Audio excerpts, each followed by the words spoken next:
Ассалаумағалейкум достар, қалайсыздар? Менің YouTube арнама қош келдіңіздер. Бүгін өткен шығарылымның жалғасы. Өткен шығарылымда мен UFC-дің Қазақстанға келу жайлы сөз қозғаған болатын. Ол жерде кішкене саяси, әлеуметтік, экономикалық факторларды талқыға салсақ, бұл жолы таза бір спортты ғана талқылайық. Таза ММА, яғни UFC Қазақстанға келсе, біз сіздермен жақсы көретін ММА-ге қаншалықты әсер етеді деген сұрақтарға жауап іздеп көрейік. Бірнеше факторлар бар менің ойымша. Бастамас бұрын менің YouTube арнама қош келдіңіздер. Егер жазылмаған болсаңыздар, жазылып отырыңыздар. Барынша белсенді болыңыздар. Мен үшін бұл сіздердің рахметтеріңіз деп қабылдайын.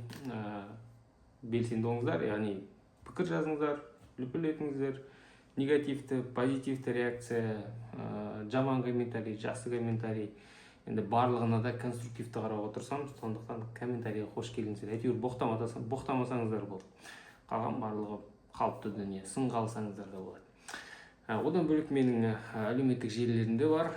Инстаграм, әсіресе Телеграм каналыма жазылуға кеңес беремін. Сол жерде менің комментаторлық шығармашылығым жайлы біраз ақпарат алуға болады. Қайда жүрмін, не істеп жүрмін деген сияқты, немесе кішкентай бір комментарийімді алуға болады. Дер кезде, былай енді ютубта жиі шыға бермеймін. Жарайды, сөзімді жалғастырып көрейін. Бүгін енді біз таза ММА жайлы сөйлейміз. Спорт, экономика, әлеуметтік процестердің барлығын сыртқа алып тастаймыз да, таза ММА-ге UFC-дің Қазақстанға келуі қаншалықты әсер етеді. Енді барлығы дамиды. Түсінікті, Қазақстанға келсе оң әсерін тигізеді. Менің ойымша басты фактор бұл жерде UFC Қазақстанға келсе, бұл биліктің позициясы өзгереді. Ол ММА-ге жалпы өткені 3-4 жылдан бері, әсіресе Қазақстан аумағында квази мемлекеттік каналдар, мемлекеттен ақша алатын каналдарға бұйрық шыққан. Дархан, есімін ұмытып қалдым, ол кездегі министрдің ММА-ға көрсетуге тыйым салынған, яғни зорлық-зомбылықты насихаттау деп есептейді. Биліктің позициясы сол. Бірақ параллельно Қасым-Жомарт Кемелұлы Шавкатты шақырып, жеке қол ұстасып, фотоға түсіп, өзіне кәдімгідей қонаққа шақырып жатады. Бұл ойландыратын жағдай, өйткені биліктің нақты бір жүйелі ММА-ге қатысты көзқарасы, саясаты жоқ. Қазақстанға UFC келсе, бұл билік кішкене жүйелі түрде ММА-ге қарай бастайды деген сөз. Яғни спорт ретінде жалпы келбет өзгереді. Бұл жай ғана бір жабайы тордың ішіндегі төбелес емес, кәдімгі бүкіл әлемдік мейнстрим үлкен спорт ретінде биліктегі адамдардың алдындағы жалпы, мысалы, кейбіреулері олимпиадалық спортты көп қостайды, қолдайды. Бұл да бір үлкен спорт ретінде сондай бір келбеті өзгереді деген ойдамын. Сосын тағы бір көзге көрінбейтін факторлардың бір шығар, бұл телетрансляция. Яғни Қазақстанда біріншіден телетрансляция пайда болуы мүмкін, UFC ресми түрде көрсетілуі мүмкін арналардан. Ол бір бөлек. Екінші, халықтың да кішкене көзқарасы өзгеріп, жалпы трансляция сатып алу мәдениеті қалыптаса бастауы мүмкін, және билет сатып алу мәдениеті, ММА кештеріне, бокс кештеріне билет салып алу сондай бір мәдениеті қалыптаса басталуына әсер ететін факторлар болады деп ойлаймын. Келесі бұл факторлар, бұл ММА-ды Қазақстан ММА-дің бір дәл осы аумақта бір орталық ретінде, әсіресе Алматы, енді қазірдің өзінде де барлық аймақтық үлкен турнирлер Алматыда өтеді, Қазақстанда өтеді, Өзбекстан, Қырғызстан, Тәжікстан, осы орталық Азия деп есептейтін болсақ, UFC Қазақстанға келсе, Қазақстан ресми түрде былайша айтқанда ММА орталық ретінде, бұл аймақта лидер ретінде сондай кәдімгідей өзін бекітіп алады деуге болады. Ол сосын тағы не бар? Бұл жаңа аудитория. Яғни ішкі ММА лигаларында жаңа аудитория пайда болады, жаңа бір серпін пайда болады. Өйткені UFC-мен танысқан адам іштегі ММА-ге де барлығы емес, бірақ белгілі бір бөлігі ішкі ММА-ге де қызыға бастайды. Өйткені UFC-ге жеткен қазақтардың көбі қазіргі таңда ол ішкі лигалардан шыққан, Қазақстанда өнер көрсеткен жігіттер. Ол факторды ұмытпауымыз керек. Сосын тағы да көзге көрінбейтін, бұл қатты білінбейтін дүние, міндетті түрде емес, бірақ бір-екі қазақтың UFC-ге кіріп кетуі. Яғни осы аймаққа келе жатыр ма? Әрине матчмейкинг осы жаққа басымдылық береді, осы жақтың жігіттеріне басымдылық береді, және Қазақстанның тағы да бірнеше спортшысы, бәлкім біз қазір тіпті UFC-ге мына жігіт кіреді деп ойлап жүрмеген жігіттердің біреуі UFC-ге кіріп кетуі ықтимал.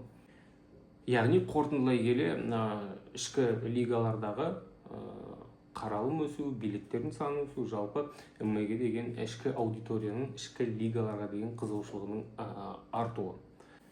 Сосын тағы бір көбі ойлана бермейтін дүние, менің ойымша, бұл сапалы журналистика, яғни медиа, контент саласы. Дәл осы ММА саласында, өйткені боксқа да қатысты айтуға болатын шығар, шынымен де аналитика жасай алатын, талдай алатын, және оны бір сапалы продакшн арқылы жасай алатын әзірше командалар жоқ бізде. Жалпы ММА саласында журналистика атымен жоқ деуге болатын шығар. Мен журналистер қатарына қоспаңыздар, мен комментатормын. Бұл екі түрлі дүние. Журналистика жайлы сөзін жалғайтын болсам, ең алдымен мен қазақ тілді контентті айтып отырмын. Қазақ тілді шынымен де жақсы сапалы журналистиканың пайда болуы. Бізде қазір ММА журналистика бұл контексттен біреудің сөзін жұлып алу, соны барынша бір жылтуға қылып беру, не бір видеолардың атауында мынаны өлтірді деген атаумен әйтеуір бір мынандай арзан хайп. Бұл кәдімгі жылтуға, журналистиканың бір жаргонизммен айтатын болса, бұл жылтуға. Кәдімгі бір хайп қудың бір амалы десек те болатын шығар. Өте арзан қол жұмыс, былайша айтқанда халтура. Шынымен де ММА-ды саралап бере алатын журналистика бізде әзірше жоқ. Ал бұндай гиганттың, UFC сияқты гиганттың Қазақстанға келу біртіндеп сол бағытта да өзін қалыптастыра бастайтын, сол бағытта да іздене бастайтын жас қыз-жігіттер пайда болуы мүмкін. Менің ойымша, бұл UFC-дің Қазақстанға келуі дәл осындай дүниеге әсер ете алады.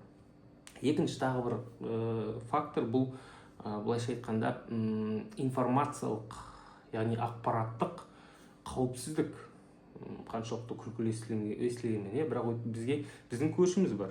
Қай салада алмасаңыздар, біз олардың бір ақпараттық кеңістігі болып, ықпал ету кеңістігі болып есептелеміз. Солтүстік көшімді айтып отырмыз. Олар UFC Евразия, бұған дейін UFC Раша деп ашып алған, өз мемлекеттерінің атымен атайды, бірақ біз бүкіл мына орыс тілінде сөйлейтін бұрын СССР құрамында болған мемлекеттерді өзіміздің ықпалымызға аламыз деп бізден сұрамай сөйтіп өздері бізді UFC Раша қылып жүрген бірге. Яғни UFC-дің көзінде біз де Рашамыз, біз де Ресейміз.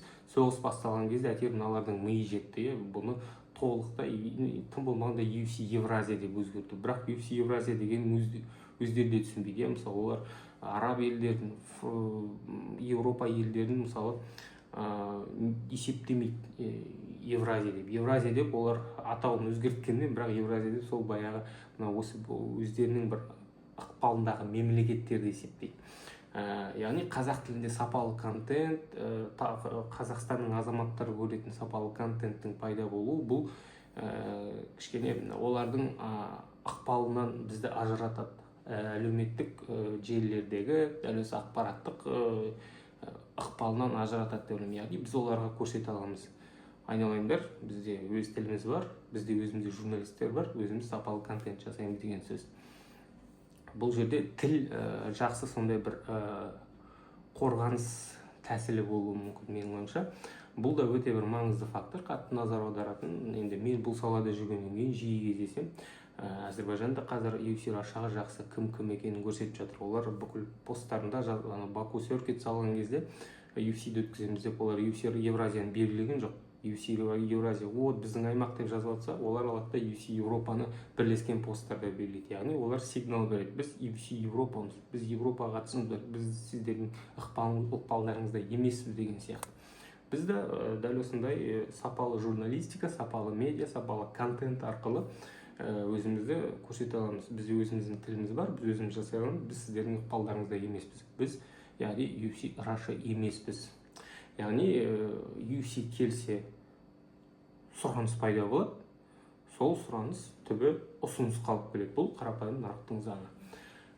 Осындай ойдамын. Сосын тағы бір енді бір қосымша фактор деп болатын шығар. Бұл біз жалпы ел ретінде, спорттық бір қауымдастық ретінде өзімізді үлкен, шынымен де бір жаһандық процестің бөлігі ретінде сезіне аламыз.